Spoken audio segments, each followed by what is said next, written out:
L'acide désoxyribonucléique, les tests de généalogie et d'autres avancées en matière de médecine légale sont tous des outils incroyablement utiles pour les scientifiques et les membres des forces de l'ordre.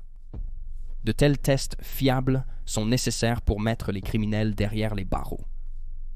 Mais malgré les progrès technologiques que nous avons réalisés, parfois cela ne suffit pas et les auteurs d'infractions passent entre les mailles du filet. Dans l'épisode d'aujourd'hui, nous examinerons quelques-uns de ces cas en examinant 3 affaires non résolues datant de plusieurs décennies en 2024.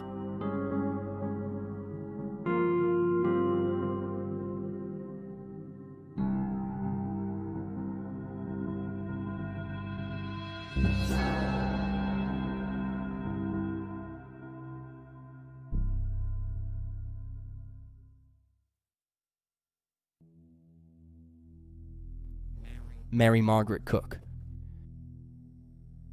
Mary Margaret Cook, 25 ans, a été vue pour la dernière fois le 14 novembre 1970. Mary était une mère mariée de 2 enfants au moment de sa disparition, ayant noué le nœud avec son mari, Levin Earl Cook, 8 ans plus tôt, quand elle n'avait que 17 ans. Mère au foyer, Mary entretenait la maison du couple et s'occupait des enfants pendant que Earl gagnait sa vie en tant que peintre.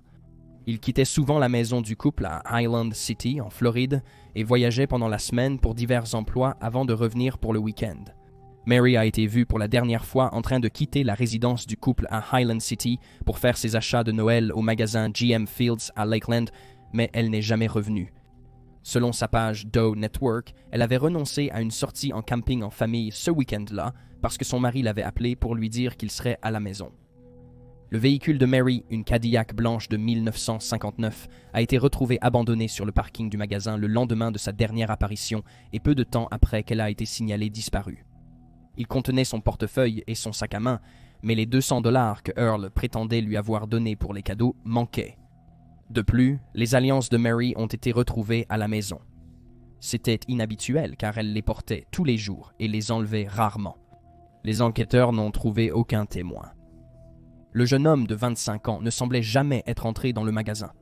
Les forces de l'ordre ont été très ouvertes sur le fait qu'elles considèrent le mari de Mary, Earl, comme le principal suspect dans son affaire, bien qu'elle n'ait jamais pu le lier concrètement à la disparition. Au fil des années, il a été largement interrogé et en 2003, les autorités ont creusé le sol du garage de la maison dans laquelle le couple vivait en 1970 à la recherche d'indices. La police a rapporté « Nous pensons qu'il est possible que Madame Cook ait été éliminée dans sa cour. » Cependant, aucune preuve n'a été trouvée. Pendant ce temps, Earl maintient son innocence. Il a dit à leurs 2 jeunes garçons, âgés de 3 et 5 ans lorsque Mary a disparu, que leur mère était partie de son plein gré. Il s'est remarié 2 ans après la disparition de Mary. Finalement, ce mariage s'est dissous et il s'est marié une 3e fois peu de temps après. Il est décédé en 2007, à l'âge de 66 ans. Malgré les histoires d'Earl, aucun des enfants ne croit que leur mère a simplement pris et parti pour une nouvelle vie. Leur fils aîné a dit aux enquêteurs qu'il avait vu ses parents se disputer le jour de la disparition. Il se souvient également qu'à un moment donné, son père lui a dit de ne pas regarder dehors. Il a théorisé que le corps de sa mère était dissimulé dans une couverture rouge qu'il a vu son père récupérer de la maison. Après la disparition de Mary, les garçons sont restés avec leur grand-mère maternelle. Cependant, lorsqu'elle a découvert que Earl faisait l'objet d'une enquête, elle l'a confronté et lui a demandé sans détour s'il avait tué sa fille. Cependant, Earl n'a pas répondu. Au lieu de cela, il a pris les enfants et est parti. Dans les années qui ont suivi, il y a eu des spéculations selon lesquelles la disparition de Mary serait liée à celle d'une autre jeune mère, Peggy Byers Basden. Peggy, âgée de 23 ans, a disparu de Highland City le 2 avril 1965, après être allée dans un bar. Elle aurait été vue ce soir-là sur le parking du bar, accompagnée d'un homme blanc non identifié et avait des problèmes de voiture. Depuis, Peggy et son véhicule sont portés disparus. Peggy était divorcée lorsqu'elle a disparu et travaillait comme serveuse.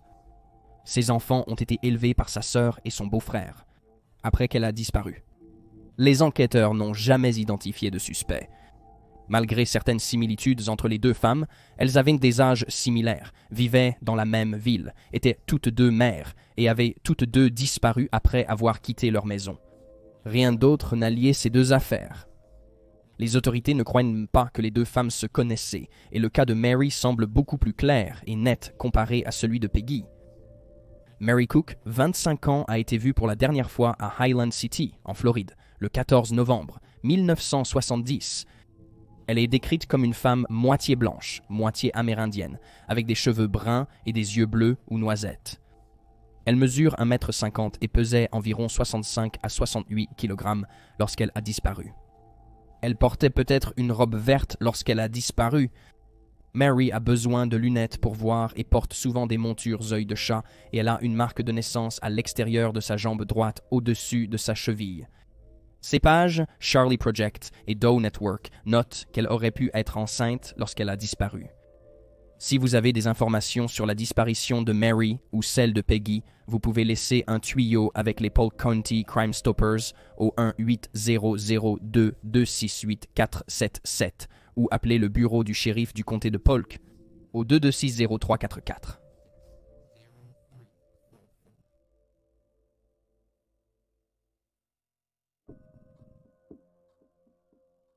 Melvin et Florence Shoemaker. Le cas de Florence Shoemaker, une femme de 76 ans qui a disparu de Ravenna, Ohio en février 2003, est en effet étrange, surtout lorsque vous considérez que son ex-mari, Melvin, a disparu presque une décennie plus tôt, en 1994.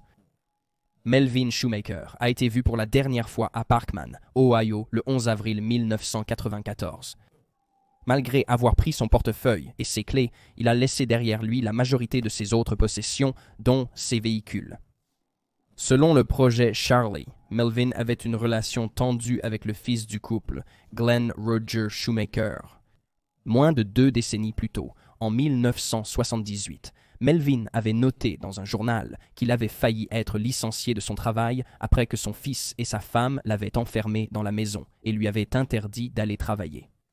Il a écrit qu'il était, je cite, « attaché et enchaîné dans le sous-sol à certains moments du mois ». Une fois, il a réussi à s'échapper, mais son fils l'a rattrapé et lui a aspergé du gaz lacrymogène au visage. Glenn a ensuite menacé de le tuer et de cacher son corps quelque part où il ne pourrait jamais être retrouvé. La même année, Melvin et Florence se sont séparés et ont finalement divorcé. La police a noté qu'il y a des allégations selon lesquelles Melvin aurait maltraité Florence avant leur séparation. Melvin vivait seul au moment de sa disparition en avril 1994. Les voisins se souviennent qu'il menait une vie d'ermite. Il n'avait ni téléphone ni télévision, mais il était poli et généreux avec ses voisins et aimait aider la communauté. Bien que les voisins aient dit à la police après 6 jours qu'ils n'avaient pas vu Melvin, qui avait 70 ans en 1994, il a été noté que Glenn a refusé de signaler la disparition de son père pendant un certain temps. La police a vérifié la maison de Melvin, mais l'a trouvée en ordre. Il n'y avait aucun signe de lutte, ni aucune preuve d'effraction. Comme mentionné précédemment, la grande majorité de ses affaires sont restées dans la maison. Seulement son portefeuille et ses clés manquaient. Il a laissé derrière lui environ 700 000 $ d'actifs. Plusieurs mois après la disparition de Melvin, les enquêteurs ont fouillé la maison de Glenn à la recherche de preuves. Ils ont trouvé 11 armes à feu et une quantité massive de munitions et des chiens de recherche ont également alerté les officiers sur 3 endroits dans le sol du sous-sol, un signe qu'il se pourrait que quelque chose ait été enterré là. Malgré cela, le sol du sous-sol n'a jamais été excavé. Florence, quant à elle, a été vue pour la dernière fois le 3 février 2003 à Ravenna, Ohio. On dit qu'elle était beaucoup plus proche de son fils que Melvin ne l'était et vivait même avec lui à cette époque. Mais malgré cela, il n'a pas signalé sa disparition et a dit à quiconque lui demandait qu'elle était hors de la ville pour s'occuper d'un patient, car elle avait précédemment travaillé comme aide à domicile. On a découvert qu'elle était portée disparue que lorsque la police n'a pas pu la contacter lors de la réouverture de l'enquête sur la disparition de son ex-mari en 2005. D'après les rapports, Florence était souffrante lors de sa disparition. Elle avait 76 ans, semblait souvent négligée et avait du mal à se déplacer seule. Les forces de l'ordre ne sont pas sûres que les cas de Florence et Melvin soient liés, mais il y a beaucoup de soupçons que leur fils, qui a maintenant 68 ans, ait été impliqué dans l'une ou l'autre des disparitions, voire les deux. En 2018, la propriété agricole de 40 acres de Glen a été fouillée.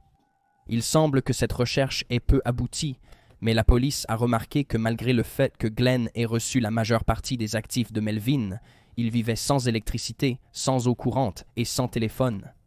Les sols de sa maison étaient en terre battue et la police a rapporté la présence de cadenas sur les portes extérieures.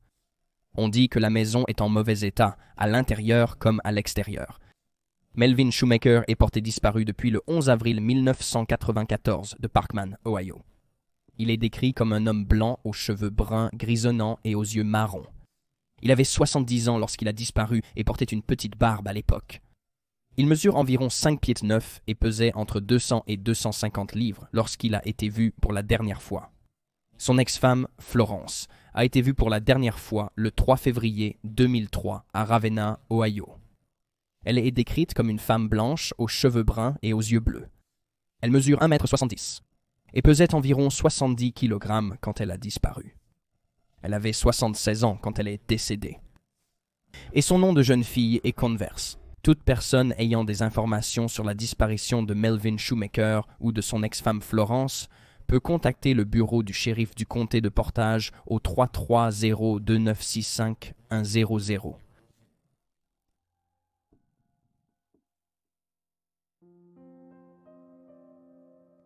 Terry et Alan Westerfield.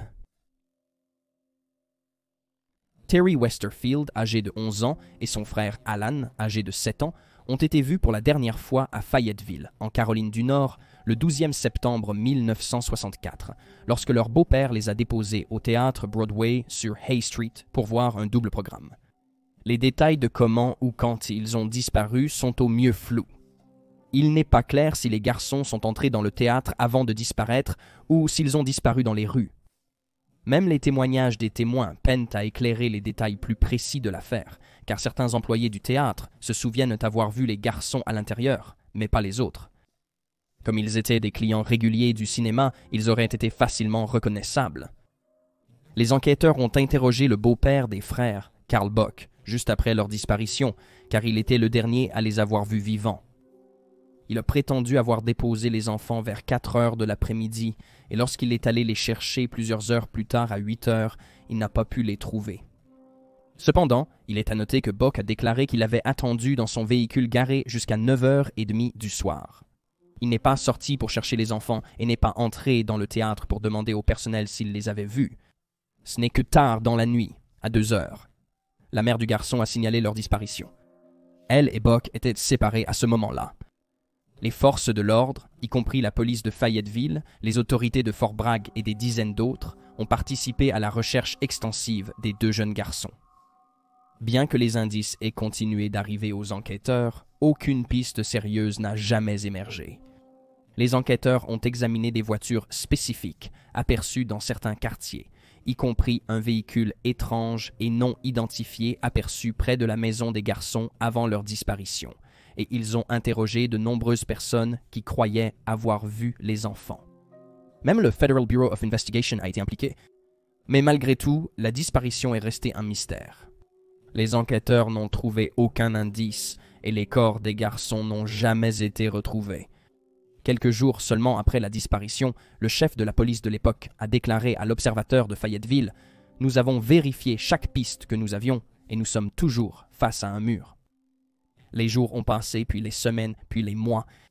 Finalement, des années ont passé et il n'y avait aucune trace des enfants. Carl Bock, le beau-père du garçon, était sergent de l'armée au moment de la disparition. Il travaillait comme officier de police militaire à Fort Bragg, mais a été envoyé à l'étranger juste 1 an après la disparition des enfants. Il a ensuite officiellement divorcé de la mère du garçon et est resté célibataire pour le reste de sa vie. Les enquêteurs ont théorisé que Bock était impliqué dans la disparition de Terry et Alan et ont suggéré que les deux ont été tués peu de temps après leur disparition. En 2012, les autorités ont tenté de réinterroger Bock et ont même offert une lettre d'immunité qualifiée, mais Bock a refusé. Il leur a dit « Si je n'avais pas été dans la police militaire, ce serait une assez bonne proposition. » Les enquêteurs ont plus tard noté que Box semblait indifférent envers les garçons et leur mère, un officier notant « Il était clair qu'il était dépourvu de toute émotion à l'égard de ces garçons, et vraiment, il était indifférent à l'égard de Margie aussi. » La disparition des frères Westerfield est le plus ancien cas impliquant des enfants en Caroline du Nord. La grande majorité des témoins et des personnes importantes pour l'affaire sont maintenant décédés, y compris le père biologique de Terry et Allen, qui a été écarté de l'enquête dès le début, et qui s'est suicidé en 1978, et leur mère, Margie, qui, après son divorce avec Bock, s'est remariée et a déménagé en Caroline du Sud, où elle est décédée en 2003 à l'âge de 70 ans. Carl Bock est le dernier à être décédé en 2016 à l'âge de 93 ans. De même, le théâtre où les garçons ont disparu a été démoli au cours des décennies suivantes. Malgré le manque décevant de pistes et de preuves dans l'affaire, la police de Fayetteville rouvre occasionnellement le dossier et tente de regarder l'enquête avec un regard neuf, à la recherche d'un élément manquant. Cependant, rien n'a encore résulté de leurs efforts. De nouveaux détails ont émergé sur l'affaire en 2018, ce qui donne plus de poids à la théorie de la police selon laquelle Carl Bock était responsable de la disparition des enfants. Selon les enquêteurs, les garçons avaient été laissés à une babysitter le matin du 12 septembre 1964, car Margie avait un rendez-vous chez le coiffeur. Apparemment, Carl Bock s'est présenté à la maison et a dit à la babysitter de partir. La babysitter a essayé de gagner du temps et a réussi pendant un certain temps avant de finalement partir vers 12h30 à 1h de l'après-midi. Vers ce moment-là, Alan, 7 ans, a été vu en train de faire du vélo dehors. Un garçon du quartier et un ami des enfants est allé à la porte demander si Terry pouvait sortir jouer. Bock a répondu à la porte et a dit non, que l'enfant de 11 ans était puni. Comme mentionné précédemment, Bock a prétendu qu'il avait ensuite emmené les garçons voir un double programme de film. Quand Margie est rentrée chez elle environ 1h30 plus tard, vers 5h30, Bock était dans la maison et les garçons avaient disparu. Le couple s'est disputé car Bock avait renvoyé la babysitter et emmené les garçons dehors, mais Margie ne se doutait pas que quelque chose n'allait pas. Elle est sortie ce soir-là avec des amis. Quand elle est rentrée à 1h du matin, elle s'est de nouveau disputée avec Bock, qui lui a demandé si elle avait récupéré les enfants du cinéma parce qu'il prétendait ne pas pouvoir les trouver. Margie a appelé la police à 2h du matin pour signaler la disparition des garçons.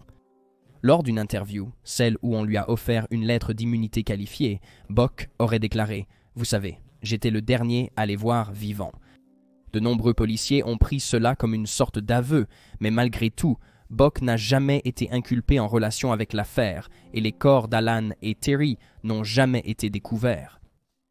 Terry Westerfield avait 11 ans lorsqu'il a disparu de Fayetteville, en Caroline du Nord, le 12 septembre 1964.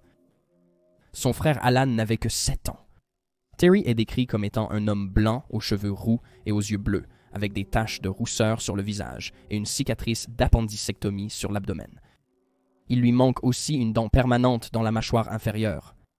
Il mesurait 1,40 m et pesait environ 40 kg quand il a disparu. Son frère cadet Alan est décrit comme un homme blanc aux cheveux châtain clair, aux yeux bleus et ayant un trouble de la parole.